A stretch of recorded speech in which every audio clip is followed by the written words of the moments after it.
जय हिंद साथियों, बहुत दिनों बाद आप लोगों से मुलाकात हुई है, लेकिन देर आए दुरुस्त आए वही नीति अपनाते हुए चलिए क्लास 10 हर बार अगर बिना परीक्षा के बच्चों को पास कर दिया जाए तो बताइए कि वह बच्चा कहाँ जाएगा।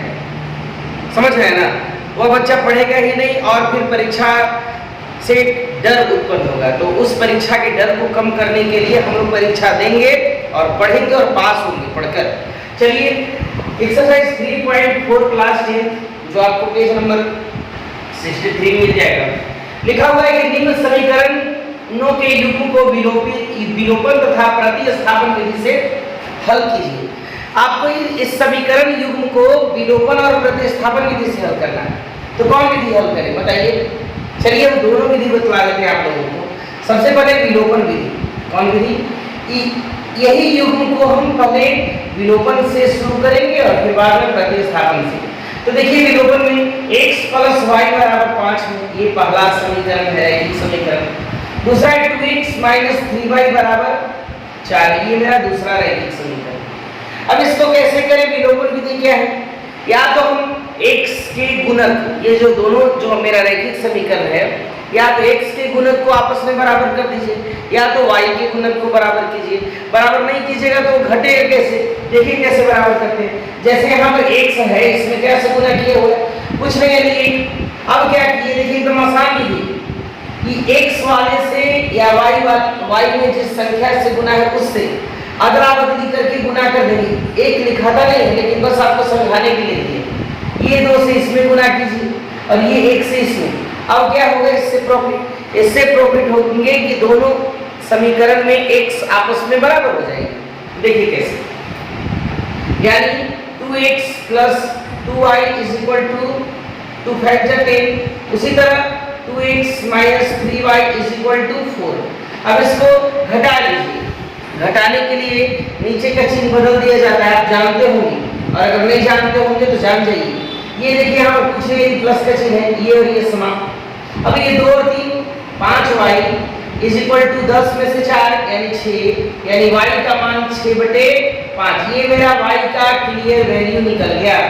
अब y का मान ये दोनों समीकरण में से किसी में रख दीजिए, आपको x का मान प्राप्त हो जाएगा। तो क्या लिखेंगे कि y का मान कहाँ रखें बताइए? समीकरण 1 में रखने पर रख दीजिए 1 में। ये देखिए मेरा 1 है, तो x + y 1/1 तो ऐसे समझाने के लिए y का मतलब 6/5 = 5। इसको उस साइड भेज दिए, यानी x = 5 घटाओ 6/5। अब 5 एक का लघुत्तम लिए, एलसीएम 5 बचे 25 घटाओ 6, यानी x का वैल्यू हो गया 19/5। इसलिए यहाँ लिखेंगे x का वैल्यू 19/5 और y का वैल्यू 6/5 यानी 6/5। ये कौन सी विधि से हुई? तो यह हुआ हमारा कौन विधि हुआ? ये हुआ हमारा विलोपन विधि। अब हम हल करेंगे प्रतिस्थापन विधि से। तो प्रतिस्थापन विधि कैसे होता है? जैसे कि हम देखिए हमारे पास 2 रैखिक समीकरण, ये पहला और ये दूसरा। अभी आपने विलोपन विधि सीखा। प्रतिस्थापन में क्या है? प्रतिस्थापित करना। आपने इस शब्द का इस्तेमाल सीखा होगा। मतलब किसी एक समीकरण से x या y, यानी जो भी हमारे चर है उसका मान निकालकर दूसरे में बैठा देना। अगर 1 से निकाले तो 2 में बैठाएंगे और 2 से निकाले तो 1 में बैठाएंगे। कभी 1 से मान निकालकर 1 ही में मत बैठाइएगा, नहीं तो देखिए क्या होगा। हम चलिए समीकरण 1 से सर जिसका वैल्यू अभी फाइंड करें, आप किसी का वैल्यू फाइंड कर सकते हैं, या तो x का या तो y का। यानी x + y = 5 ये दिया हुआ, इसको उधर भेज दिए। x का वैल्यू 5 घटाओ y, 5 घटाओ y, इसको क्या मान लिए? तीसरा। अब इसका मान हम कहाँ रख दें? दूसरा में। क्यों पहला में क्यों नहीं रखे? पहला में रख दीजिएगा तो वैल्यू लेस हो जाएगा, खत्म, उसका कोई मान नहीं होगा। तो यहाँ लिखेंगे कि x का मान समीकरण 2 में रखने पर 2 में रख दीजिए। तो क्या होगा यहाँ पर?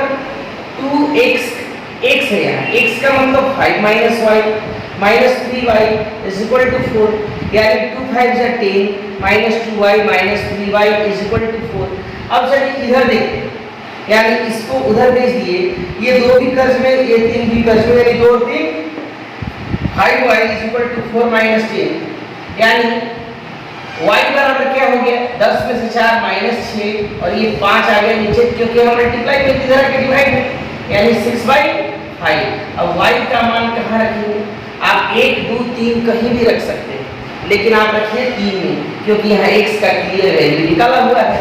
समीकरण कहाँ रखेंगे, 3 में रखने पर, 3 में रखने पर, तो 3 में रख दिए तो क्या हो गया, यहाँ देखिए x का वैल्यू हो गया 5 - y का मतलब 6/5, 5 1 का एलसीएम 5, 5 बचे 25 - 6 यानी 19/5, इसलिए x का वैल्यू 19/5 और y का वैल्यू 6/5। कभी कभी क्वेश्चन में और कभी कभी क्या बराबर पूछता है कि आपको कौन सी विधि उपयुक्त लगी। अरे भाई हमको तो दोनों उपयुक्त लगा, आपको कौन सा लगा, ये मेरे कमेंट बॉक्स में आप कमेंट करके जरूर बताइएगा। इसी प्रकार के वीडियो को देखने के लिए आप हमारे चैनल पर जुड़ें और बटन जो है उसको दबाइए और सब्सक्राइब कीजिए, लाइक कीजिए, शेयर कीजिए। तब तक के लिए जय हिंद।